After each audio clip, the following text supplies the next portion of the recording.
Bismillahirrahmanirrahim. Assalamualaikum warahmatullahi wabarakatuh.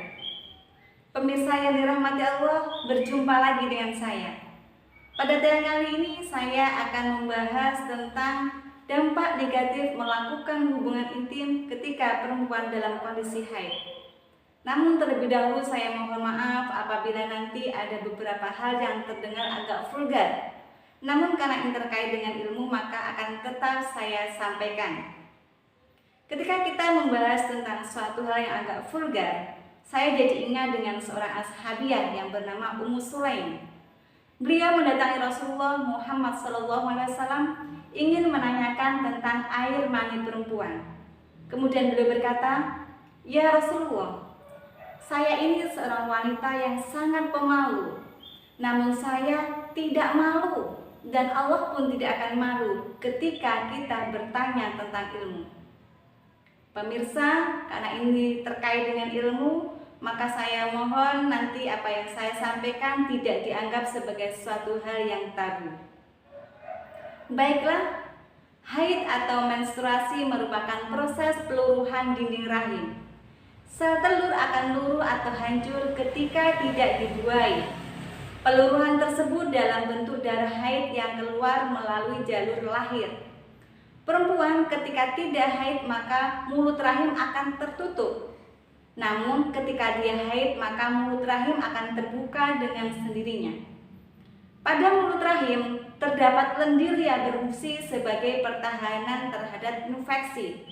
Namun ketika perempuan haid maka lendir tersebut akan hilang bersamaan dengan keluarnya darah haid.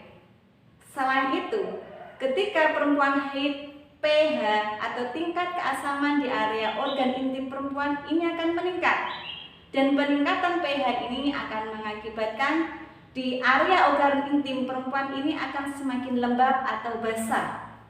Dan kondisi lembab ini akan menyebabkan mudahnya perkembangbiakan kuman. Jadi, ketika perempuan dalam kondisi haid, lendir yang berfungsi sebagai pertahanan terhadap kuman ini akan hilang, kemudian pH akan bertambah.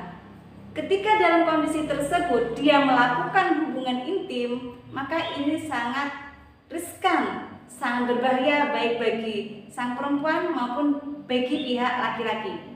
Jika salah satu di antara mereka mengidap penyakit infeksi yang diakibatkan virus atau kuman, disinilah akan dengan mudah terjadinya penularan. Pemirsa, itu adalah satu dampak negatif ketika perempuan haid melakukan hubungan intim. Adapun dampak negatif yang kedua, mungkin pemirsa pernah mendengar istilah kista hidromesis atau yang biasa disebut sebagai kista coklat. Kista coklat ini berisi darah yang terbentuk dari darah menstruasi. Ketika perempuan haid, seharusnya darah menstruasi itu keluar. Namun, ketika dia melakukan hubungan intim, akan ada desakan dari luar, ada dorongan dari luar. Dorongan dari luar ini akan memaksa darah kembali masuk ke dalam rongga perut, kemudian menempel pada indung telur. Ketika menempel di indung telur, ini lama-kelamaan akan berkembang dan bisa menjadi bongkahan kista. Dan inilah yang menyebabkan perempuan sulit untuk hamil. Pemirsa yang dirahmati Allah, demikianlah beberapa hal dampak negatif ketika perempuan haid melakukan hubungan intim. Sebenarnya ini sudah selaras dengan ajaran Islam yang melarang perempuan haid melakukan hubungan intim. Dan kalau kita lihat dari segi medis, ternyata dampaknya juga semacam itu.